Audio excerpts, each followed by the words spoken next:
Have you ever watched one of the movies that come out and you're looking at the lead action star and you're wondering how he went from being so scrawny to so big in apparently such a short period of time? Like if you look at Thor and you look at the people in 300 and you're sitting there wondering like, why do I have such scrawny biceps? How did they go from being that to that?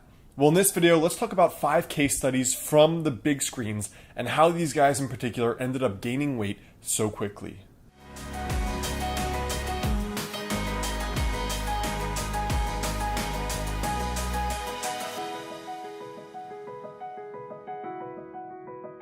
What's up guys, Alex Hine here, author of the book Master the Day. Alright, so case study number 1 is Gerard Butler in the movie 300. I mean, just look at the before and the after picture. It looks pretty dramatic, but as you'll soon see, this is actually probably the least dramatic body transformation I'm going to feature here today. So let's look at the obvious factors here. In this picture, number 1, Gerard Butler did not gain that much weight. Alright, he didn't gain like 30, 40, 50 pounds like some of these guys did.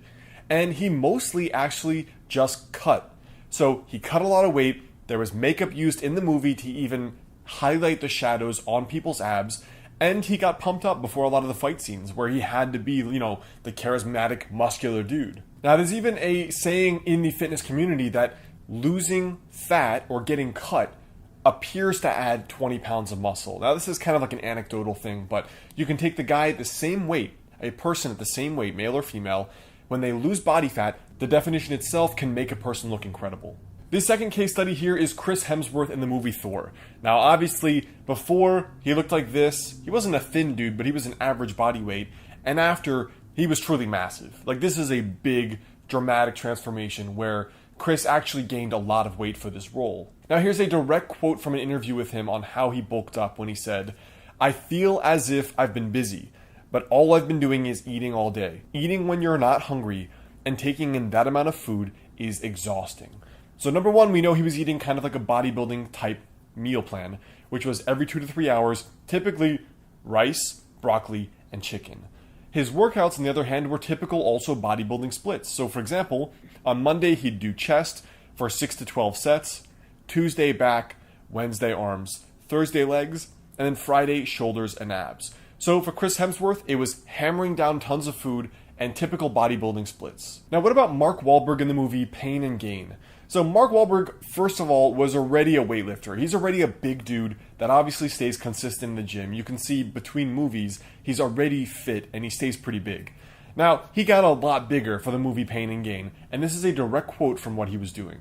In an interview with E! Online, he said, "I was eating 10 meals a day and drinking mass gainers. I was even drinking my own, and I created this line of supplements with the retail chain GNC. It was a lot of work. There was even a lot of getting up at 2 in the morning to eat another meal, and I was still full from the meal at 10 o'clock. Now, what about his workouts on the other hand? The workouts very much resembled Chris's bodybuilding splits, where on Monday, he would do biceps, legs, and back. On Tuesday, triceps, chest, and shoulders. Wednesday, biceps and legs.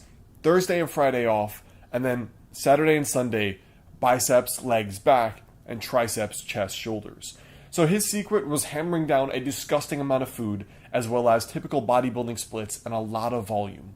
Tom Hardy is a bit of a different transformation. Before, he wasn't necessarily that fit. He was just kind of like a normal body weight looking guy, not that muscular.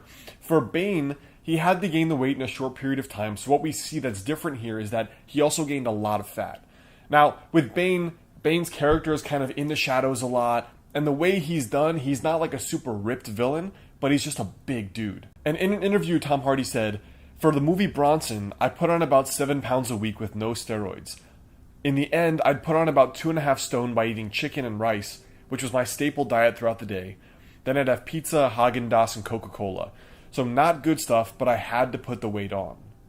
Now, even though Tom Hardy's transformation is dramatic, the difference here is that compared to the other people I featured, he's a lot less cut and a lot less ripped. So you can tell it was a short period of time, and there was probably a lot more junk and a lot of excess calories in order to get there.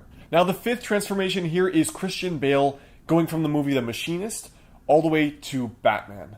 Now what was so dramatic here is that he lost a crazy amount of weight to look like this in the movie The Machinist, and then in under a year, I think, he had to play Batman, and he had to gain over 109 pounds. Now, this is interesting for a couple reasons. First of all, he still looks pretty good, big, and he still looks cut. There's not a lot of body fat there. And in an interview, this is what he said. The director, Christopher Nolan, asked me to try and put on as much weight as I could because he would find it very difficult to convince the studio to cast me if I was a beanpole. In doing so, I overdid it because I was enjoying gorging. I was ignoring advice about taking it slowly because my stomach had shrunk from the role in The Machinist, and I should just go with soups. But I went straight into pizza and ice cream and eating 5 meals in a sitting. My stomach expanded really quickly. I got very sick during that time, but I enjoyed getting sick. I didn't mind it at all. In that short amount of time, I actually did go from 121 pounds right back up to 180 pounds, which is way too fast. So that resulted in some doctor visits to get things sorted out. So how did he actually do this? Well, one of the things was that he regained the weight he already had. So look at his role in the movie Equilibrium 2 years before. He was already a pretty big dude and fairly cut. So going down to The Machinist, he wasn't really gaining 109 pounds of muscle. Your body pretty quickly can come back to its normal weight. So Christian Bale, in one sense, wasn't gaining that muscle. He was regaining almost his default, or where he had been before. Still is impressive as hell. That is a look at how some celebrities have gained weight in a short period of time. Now, what about for you? I want to know what's been the challenge for you to get to your ideal physique. Leave a comment right there below because I want to hear. What's up, guys? I hope you liked that video. Now, the best way to stay in touch is come grab the free 7-day personal development and fitness weight loss challenge either on modernhealthmonk.com/YouTube or in the description box right there below, one of the first links. Also, you can come check out the latest videos that have just come out here and here. And otherwise, I will catch you in the next video.